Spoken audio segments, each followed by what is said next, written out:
पिछले हफ्ते 3 महीने बाद इख्तियार निकाल दिया है कि इनको रेगुलराइज किया जाए। मैं तो बीजेपी वालों की 10 साल से सुनता आया हूँ, कहते थे पर्ची नहीं, खर्ची नहीं, कहते थे नहीं कहते थे।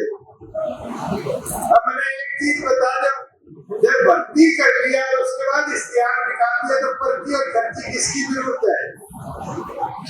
साथियों, ये एक यूनिवर्सिटी में नहीं, चाहे एमडीयू हो, चाहे और यूनिवर्सिटी हो, आज ये नया तरीका बैकडोर एंट्री का, जो लोग कहते थे हमने पर्ची खर्ची खत्म कर दी, बैकडोर एंट्री का पिछले 1 साल से हरियाणा प्रदेश में इन्हें शुरू कर दिया था।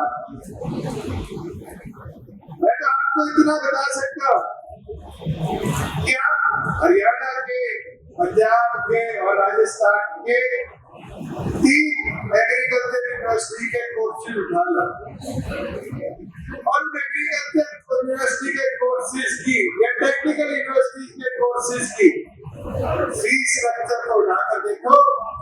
राजस्थान पंजाब यूनिवर्सिटी में आज भी गरीब घर का बच्चा 25,000 रुपए सालाना में अपना टेक्निकल कोर्स की तैयारी करता है।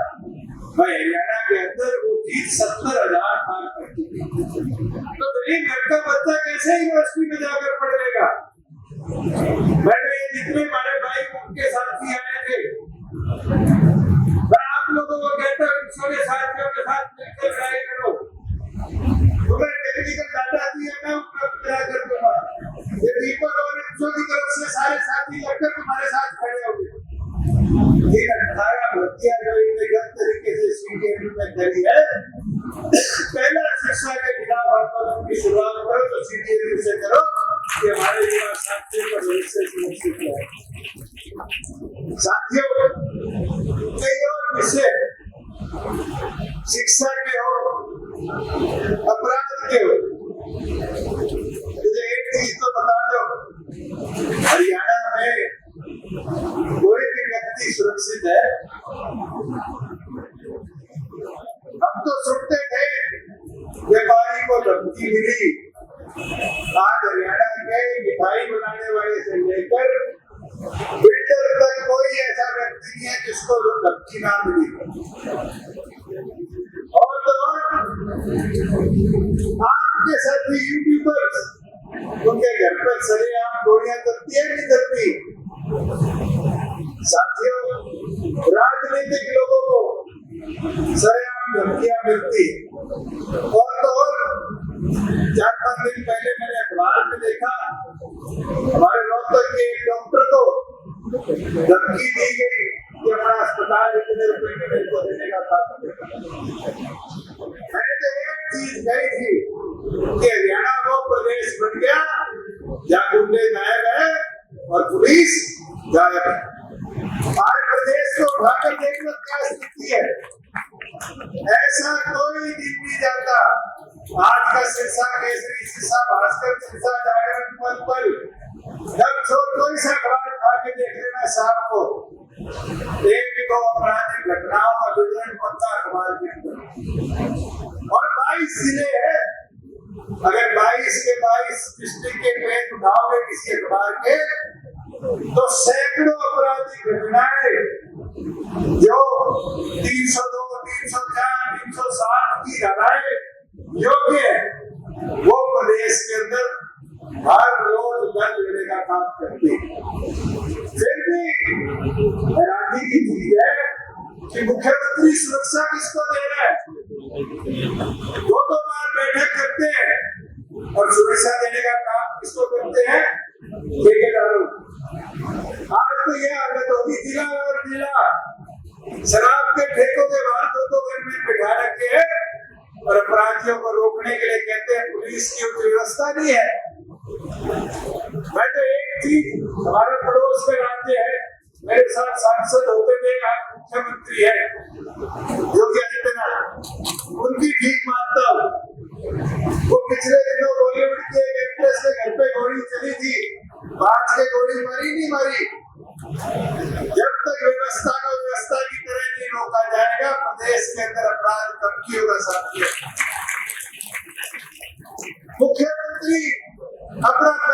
भाषण देते हैं मुख्यमंत्री बनने के बाद बहादुरगढ़ में और कहते हैं उत्तर प्रदेश छोड़ जाओ। मैं तो कहता हूँ आंकड़ा उठाकर मुख्यमंत्री ही श्वेत पत्र दे दे कि उनकी शपथ लेने के बाद, भाषण देने के बाद हरियाणा में अपराधी घटनाएं कितनी बढ़ी, इनसे अपराधी रोके नहीं गए, मगर अपराध करने वालों की संख्या प्रदेश में बढ़ाने का काम इन लोगों ने जरूर किया। साथियों, मैं एक चीज जरूर, आज आपकी इस मंडी में आया तब देखी जीरी आने लगी, बाजरा आने लग गया, पर सरकार की ओर से कोई व्यवस्था नहीं। मैंने पता कराया तो बाजरा मंडी में कितने का बिका, तो राजन बाबू ने आपने कहा जी 1800-1900 रुपए के भाव पर बिका।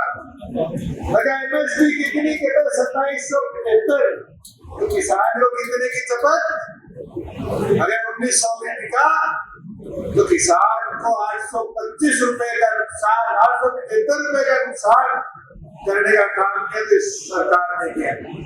ऐसी व्यवस्था तो नहीं थी। हमने 72 भरपाई करी थी 2 साल पहले, 1600 का रेट था, 2 दिन के अंदर 72 भरपाई का पैसा किसान के खाते में डीपीटी कराया था, नहीं कराया। और ये तो जाति तोड़ी करके कहते हैं कि हमने 24 फसलें एमएसपी पर खरीद ली। इसे पूछने का तो आप काम करो कि ना 2 दिन में पेमेंट आई, ना फसल एमएसपी पर खरीदी जा रही, फिर किस चीज की व्यवस्था इतने मंडियों में करी। और आज तो वो किसान जो 1 महीने से पीड़ित है, जिसके खेत में पानी खड़ा है, पीछे हमारे फरमई के पास जगह टूटी, किसानों की फसलें टूटी, अपने सिरसा क्रॉस करते ही खतरगढ़ पट्टी के ऊपर से, खेड़ के ऊपर से पानी सिरसा के पिछले गांव में आया।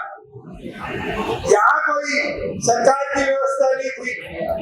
बहुत और हिसार झंझट, जो हिसार का फतेहबाद का पानी, भिवाड़ी का पानी धुंधे में जाकर गिरती है, उसने इस बार लाखों एकड़ किसान की फसल को डुबोने का काम किया।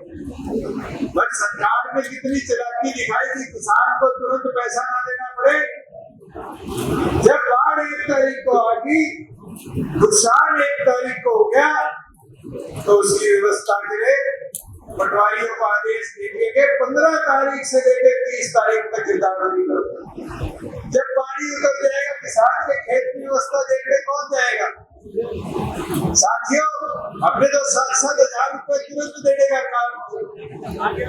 जब पंजाब ने 7,500 रुपए दिए, हमने उस समय 15,000 दिए। आज पंजाब की आर्थिक स्थिति हरियाणा प्रदेश से कमजोर है, उसके बावजूद भी पंजाब के किसानों को 20,000 रुपया प्रति एकड़ देने का काम करे। और हमारा मुख्यमंत्री 2 साल बाद भी 1500 को 20,000, 21,000 करने की बजाय 15,000 पे छोड़ने का काम कर रहे हैं। ताकि ऐसी व्यवस्था बनाने का काम इन लोगों ने किया। मैं एक चीज और बोलना चाहूंगा, ये जो हिसार घग्गर ट्रेन की समस्या थी, साथियों, अब तो अधिकारियों की लिखित रिपोर्ट बहुत तक से लीक होगी कि इसके अंदर जो पंपिंग के पाइप लगाए गए वो लो क्वालिटी के लगाए। पिछले 1 साल में जो मटीरियल लगा, उनको इन्हीं सरकार के अधिकारी आज लो क्वालिटी डिक्लेयर करने का काम कर रहे हैं।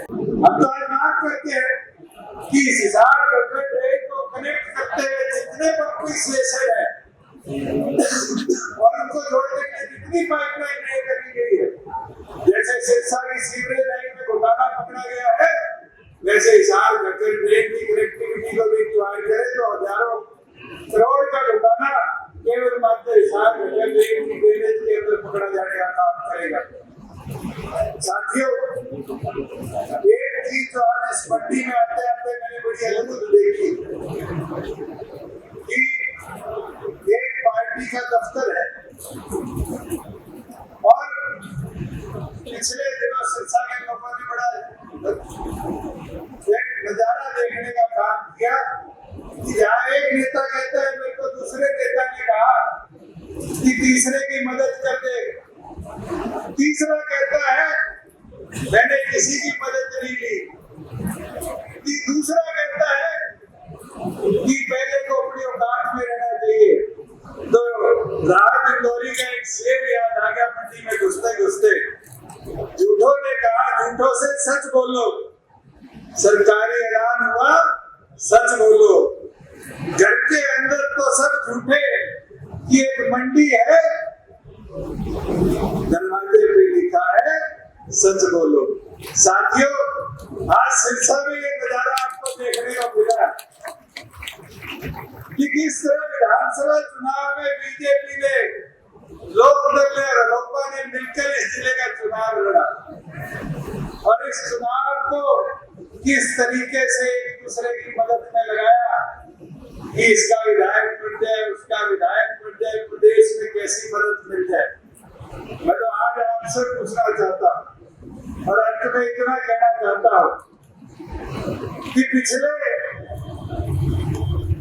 7 वर्षों में 2018 से लेकर जब से आपकी पार्टी बढ़ी, और मैं पत्रकार साथियों को भी कह देता हूँ ऑन रिकॉर्ड लिख लेना और अपना ऑन रिकॉर्ड चेक कर लेना।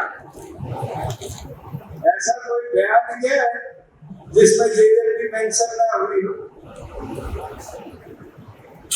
ऐसा कोई दिन गया है जिसमें जेल की चर्चा ना करी है। ये हमारे पुराने साथियों को शायद नींद ही जब आती है जब जनता पार्टी को याद कर लेते हैं। मगर हमारी सोच साफ है, हमारे इरादे साफ है कि प्रदेश आगे कैसे बढ़े, हरियाणा उत्तर कैसे बढ़े। इसलिए हमने हमारी माताओं बहनों को पंचायती राज में 50% हिस्सेदारी देने का काम, इसलिए हमारी माताओं बहनों को राशन डिपो में 33% की हिस्सेदारी की व्यवस्था बनाई।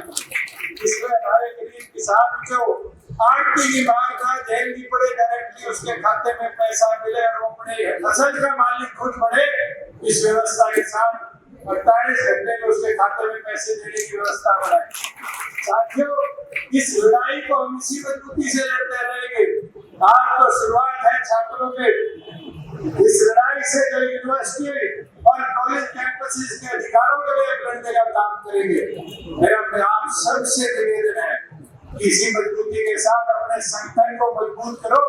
जैसे आपने पिछले 2 महीनों में डॉक्टर अजय सिंह चौटाला जी के आदेश अनुसार प्रदेश में 5 लाख नए साथियों को पार्टी का सदस्य चुनकर पार्टी संगठन की मजबूती करी है। अगली 28-29 तारीख से प्रदेश के अंदर जो जिला संगठनों की बैठक होगी, मैं सभी से निवेदन करूंगा कि पूरा जोर शोर लगाकर जिले के अंदर भी नए साथियों को जोड़ने का काम करो कि आपके जिले के अंदर ताकत और ज्यादा करने का काम करे।